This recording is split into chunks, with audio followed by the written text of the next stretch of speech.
Selamat malam, rekan-rekan semuanya. Pada malam ini, kita akan memberikan sedikit contoh soal latihan. Hari ini membahas tentang tes intelijensi umum atau biasa disingkat TIU. Tes intelijensi umum adalah jenis tes yang bertujuan untuk mengukur kemampuan penalaran numerik, verbal, dan figural. Terdapat 3 jenis tes meliputi sinonim, antonim, kelompok kata, persamaan kata atau analogi, dan tes kemampuan numerik atau logika berhitung. TIU yang sengaja dirancang untuk mengetahui seberapa besar kecerdasan orang ketika diberikan soal tentang pengetahuan umum. Fokus dari tes ini adalah untuk mengukur kemampuan kognitif, lebih tepatnya untuk tahu beberapa kemampuan dan pemahaman yang ada di dalamnya. Sekarang kita masuk ke contoh-contoh soal TIU. Yang pertama, ini ada sebuah barisan angka 212, 101, 111, 212, minus 101, minus 111, minus 212, minus 101, dan silakan lanjut kedua angka berikutnya berapa. Alternatif jawaban A 111 dan minus 212, B minus 111 minus 212, C minus 101, 111, D minus 111 dan 101. Untuk menjawab pertanyaan yang seperti ini, kita harus memperhatikan pola dari angkanya.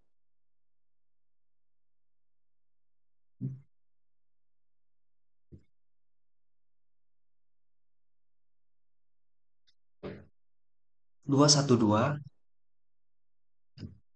kita lompat. 1, 2, 3. Ketemu lagi angka 212. Berikutnya lagi. 1, 2, 3. Ketemu minus 212. Selanjutnya 1, 2, 3. Maka angka yang cocok di sini harusnya adalah minus 212. Berarti A atau B. Inilah pilihan yang tepat. Sekarang kita perhatikan untuk mengisi angka yang di sini.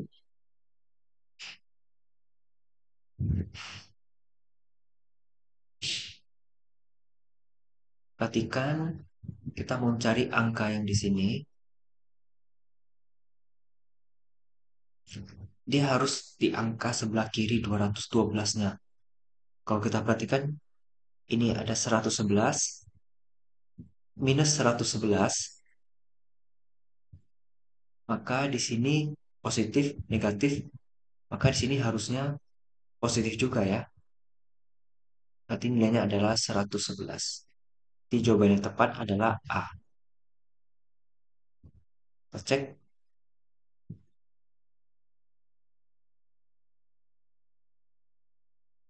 Sorry, ini jawabannya harusnya A yang benar.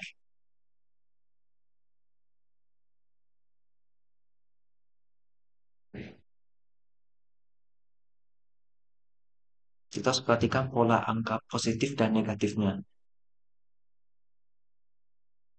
Kita lihat tadi kan di sini positif, negatif, berarti balik lagi positif. Yang ini positif, positif, negatif, negatif. Ya, jadi A yang tepat, bukan B. Pertanyaan kedua, semua santri pandai berbahasa Arab. Santri yang pandai berbahasa Arab pandai pula berpidato. Sebagian santri yang pandai berpidato tidak suka matematika. Ini contoh soal silogisme. Jadi kita diminta untuk mencari kesimpulannya.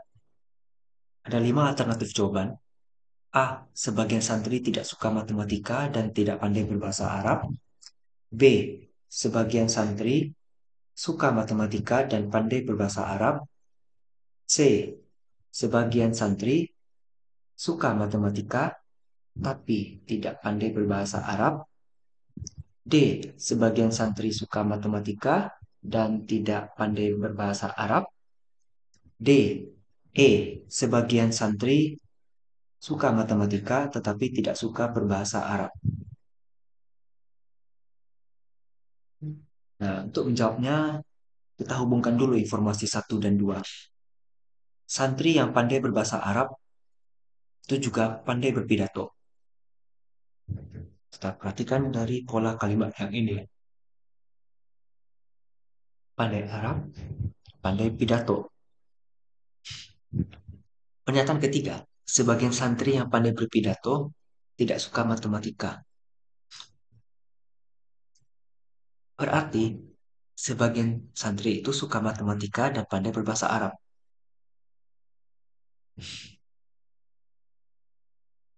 Karena kalau kita pilih yang bagian A, ini jelas salah. Karena dikatakan sebagian santri, kalau ini benar tidak suka matematika. Tapi yang jadi masalah, tidak pandai berbahasa Arab. Ini jelas salah.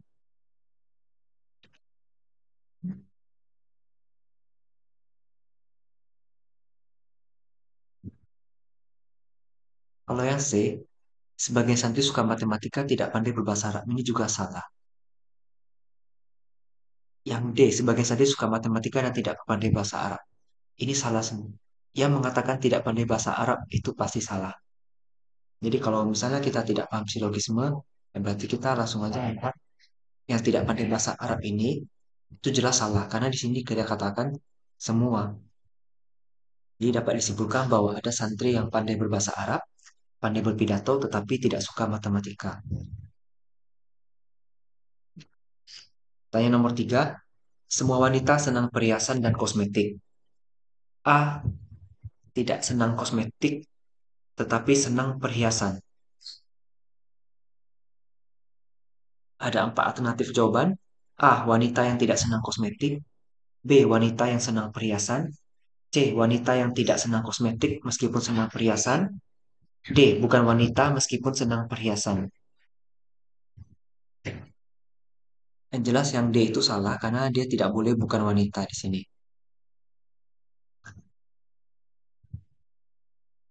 Kita lihat baik-baik. Semua wanita senang perhiasan dan kosmetik.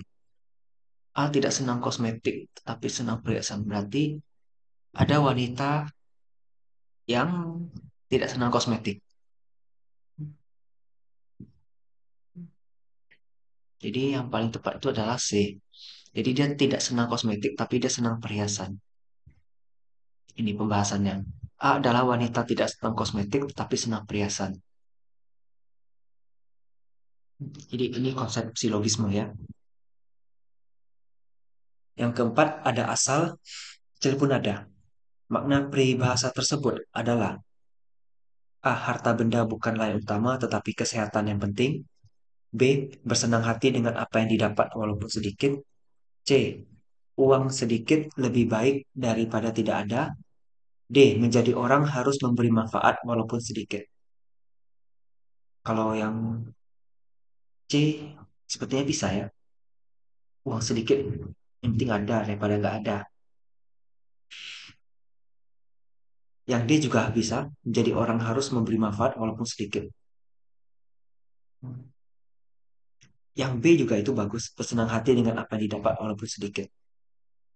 Yang jelas bukan A ya, karena nggak ada kaitannya dengan kesehatan peribahasa tersebut. Mengarah ke sana juga nggak ada, di antara B, C, atau D. Nah, jadi untuk pembahasannya, yang paling tepat adalah B. Asal ada kecil pun pada. Mengandung makna bahwa seseorang seharusnya bersyukur dan bersenang hati dengan apa yang dimilikinya, meskipun itu sedikit atau tidak seberapa. Peribahasa ini menekankan nilai bersyukur dan merasa puas dengan apa yang sudah ada, tanpa selalu menginginkan yang lebih besar atau lebih banyak. Pertanyaan kelima, seperti anjing menggonggong tulang. Makna peribahasa tersebut adalah A. Orang yang loba dan tamak tak pernah puas dengan apa yang ada. B. Keserakahan akan membuat manusia menjadi seperti hewan. C. Manusia selalu tidak merasa puas. D. Manusia selalu berusaha mendapatkan apa yang ia inginkan.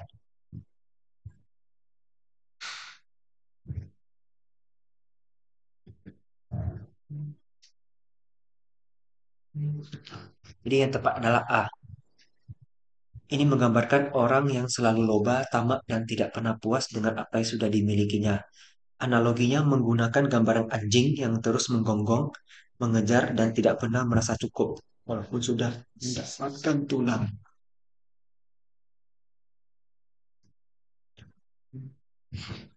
Pertanyaan keenam, semua pohon bercabang dan berakar. Tanaman A berakar tetapi tidak bercabang. Kesimpulan yang tepat adalah A. Tanaman A adalah pohon yang berakar. B. Tanaman A adalah pohon yang tidak bercabang. C. Tanaman A adalah pohon yang berakar dan tidak bercabang. D. Tanaman A adalah bukan pohon bercabang. Ini juga silogisme.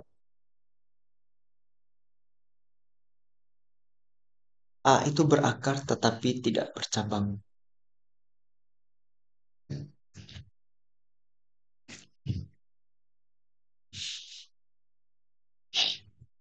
Kalau ini jelas, tapi ini nggak bisa dijadikan patokan. Kalau yang pilihan B masih bisa kita pertimbangkan.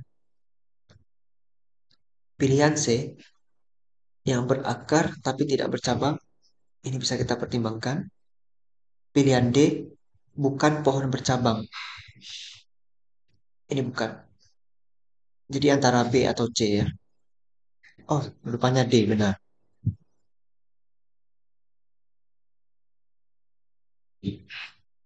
Jadi pertanyaan ini terkadang bisa menjebak juga. Rupanya D ini yang benar. Jadi jika tanaman A berakar tetapi tidak bercabang, maka tidak memenuhi karakteristik yang umum dimiliki oleh pohon pada premis pertama, yang menyatakan bahwa semua pohon bercabang dan berakar. Oleh karena itu, dapat disimpulkan bahwa tanaman A tidak termasuk dalam kategori pohon bercabang. Sehingga kesimpulan yang tepat adalah D. Tanaman A adalah bukan pohon bercabang.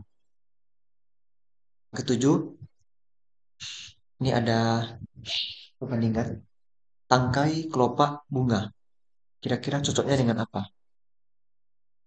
Di sini kita melihat dari ekornya dulu boleh. Misalnya bunga. Bunga itu memiliki tangkai dan kelopak.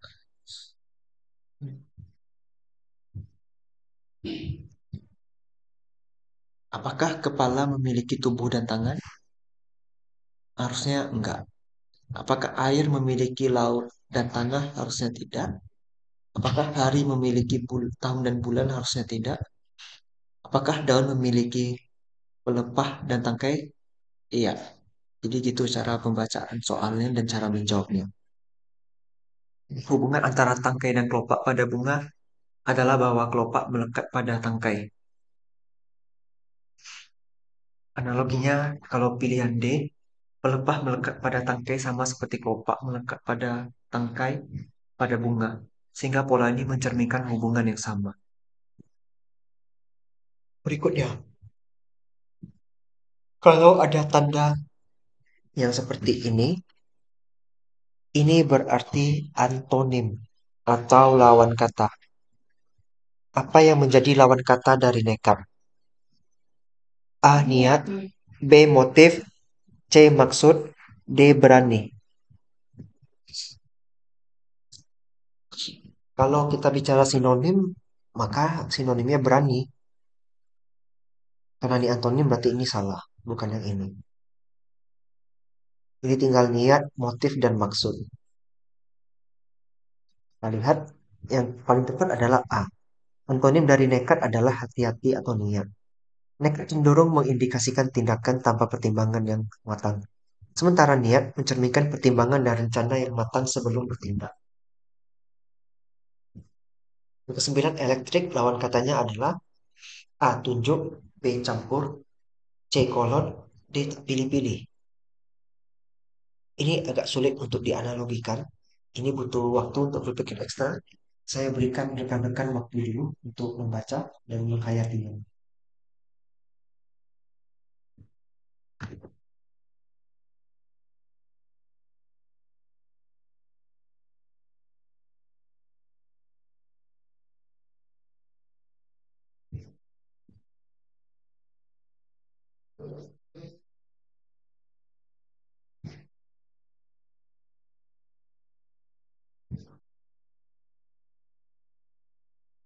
Oke, sudah kita masuk ke pembahasannya.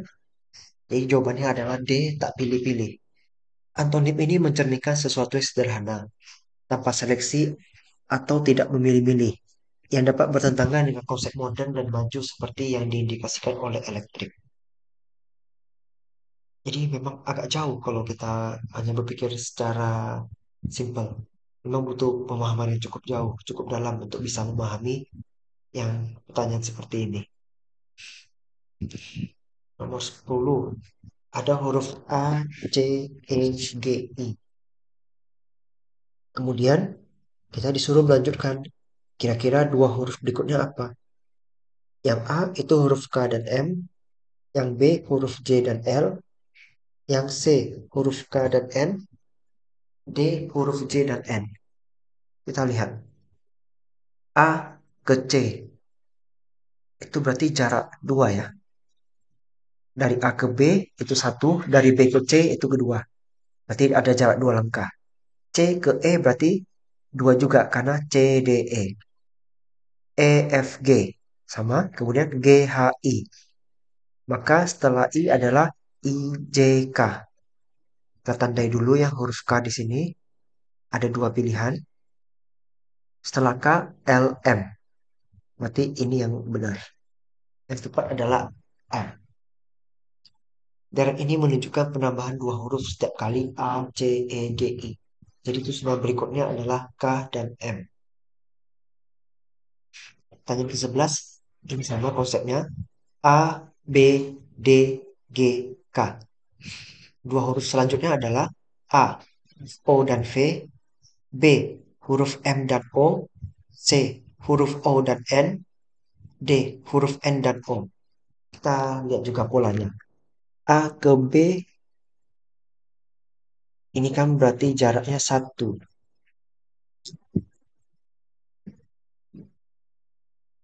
Ya kan?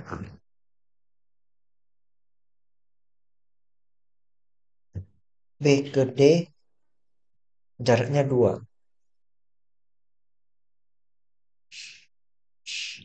D ke G, D, E, F, G. Jaraknya tiga. G ke K, G, H, I, J, K. Berarti jaraknya adalah 4. Maka untuk jarak yang kelima, perhatikan polanya. Kenapa bisa muncul 5? Karena ini 1, 2, 3, 4, 5. K, L, M, N, O, P. K, L, M, N, O, P. Harusnya adalah P ya. Tapi jawabannya nggak ada di sini. Coba kita cek di pembahasannya dulu.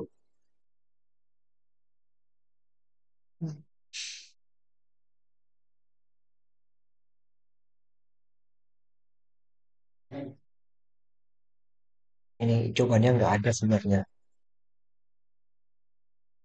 Kita lanjutkan dulu di sini. Setelah P, berarti ini jaraknya 6. P,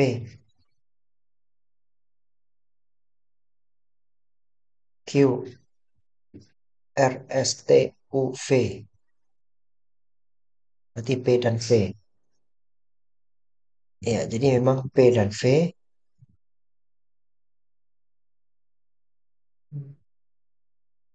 Ini ada pembahasannya. A ke B tambah satu, B ke D tambah 2, dan seterusnya. Sampai jadi P tambah 6 jadinya V. Sesuai dengan sistematika yang ini. Tapi sayangnya tidak ketemu jawabannya. Ya, terkadang kita ketemu soal yang seperti ini yang tidak ada jawabannya, kita tetap harus menjawab ya.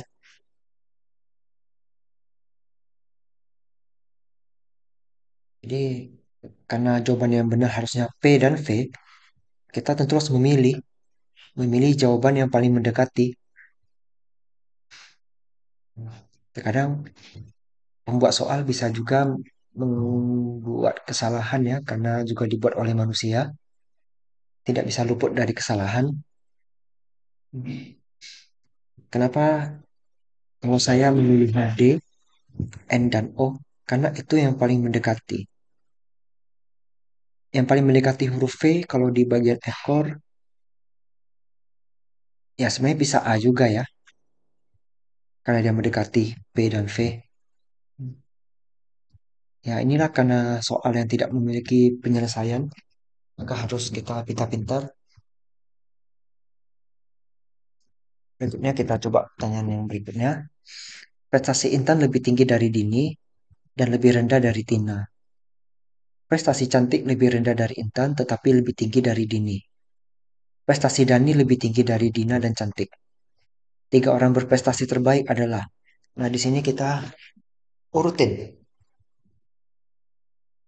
Kita langsung aja ke pembahasan biar gampang lihatnya. Dari poin pertama, kita menentukan Intan lebih tinggi dari Dini tapi lebih rendah dari Tina. Berarti posisinya adalah Dini lebih kecil dari Intan, lebih kecil dari Tina. Dari kalimat kedua, prestasi cantik lebih rendah dari Intan. Berarti seperti ini kalimatnya, tetapi lebih tinggi dari Dini. Berarti ini dia. Nah, dari sini udah bisa kita susun pola kan? Berarti ada Tina yang terbaik di situ. Kemudian, prestasi Dani lebih tinggi dari Dini dan Cantik. Dani lebih tinggi dari Dini, dan Dani lebih dari si Cantik. Berarti Dani yang tertinggi.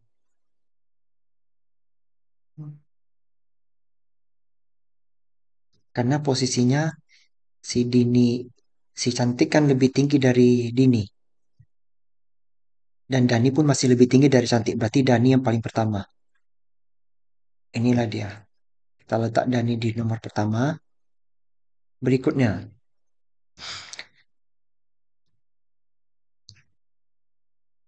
Tina.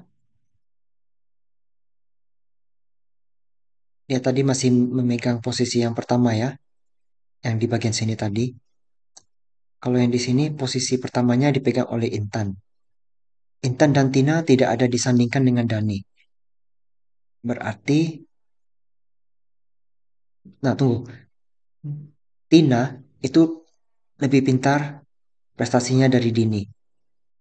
Karena Dini sudah dimakan dengan Dani, ya sudah berarti Dini pasti kalah. Maka ada Tina. Kita tandai dulu yang ada Tina di sini. Kemudian Intan lebih dari cantik lebih dari Dini. Di sini juga Dani sudah ditandai lebih besar dari Dini. Berarti harus yang lebih pintar dari Dini ada cantik dan ada Intan. Dan Intan yang paling pintar. Kalau kita lihat dari poin nomor 2. Berarti tandai yang ada nama Intan.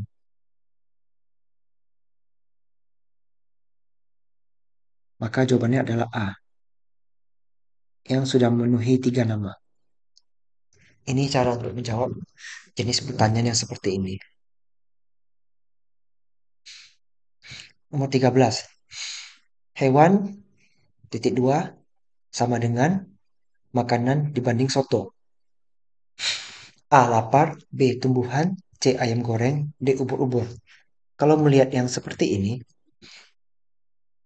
kita bikin analogi. Contoh dari makanan adalah soto. Berarti contoh dari hewan adalah, ya contoh hewan di sini yang cocok hanya ubur-ubur. Kita lihat, salah satu makanan adalah soto, salah satu hewan adalah ubur-ubur. Maka itu jawabannya adalah D. 14. Fiktif fakta. A. Dugaan rekaan. B. Dagelan sandiwara. C. Data estimasi. D. Dongeng peristiwa. Kita langsung seleksi aja. Dagelan dengan sandiwara itu pasti salah. Karena ini sama sebenarnya. Sifatnya lucu-lucuan. Ini lawan kata ya. Fiktif kan berarti bukan fakta gitu. Dugaan bukan rekaan, agak bimbang ya. Data itu bukan estimasi, ini juga salah harusnya. Karena ini nggak cocok. Dongeng itu bukan peristiwa, bisa jadi. Jadi antara A dan D ya. Jadi yang paling tepat adalah A. Pasangan kata fiktif fakta menunjukkan sebuah kontras antara sesuatu yang bersifat imajinar atau fiktif dengan sesuatu yang berdasarkan kenyataan atau fakta. Dengan demikian, pasangan kata yang serupa adalah dugaan rekaan. Dugaan bersifat spekulatif atau belum pasti, sedangkan rekaan mencerminkan sesuatu yang diciptakan atau dibuat. Pertanyaan 15. Pedati kuda. Kalau pesawat terbang, A. Sayap, B. Baling-baling, C. Pramugari, D. Pilot. Pedati itu bisa bergerak karena ada kuda. Pesawat terbang bisa bergerak karena ada sayap, baling-baling, pramugari, pilot. Jadi B ya, karena ada baling-baling. Pedati dan kuda adalah bahwa kuda digunakan untuk menarik pedati. Kalau analogi pesawat terbang dan baling-baling, karena baling-baling digunakan untuk menghasilkan daya dorong dan mengangkat pesawat. Nah, jadi sudah selesai materi tentang pembahasan TIO kita. Semoga rekan-rekan semuanya dapat lolos ujian CPNS-nya dan bisa diterima menjadi ASN ya. Saya ucapkan terima kasih atas pembelajaran hari ini. Sampai jumpa di pertemuan berikutnya.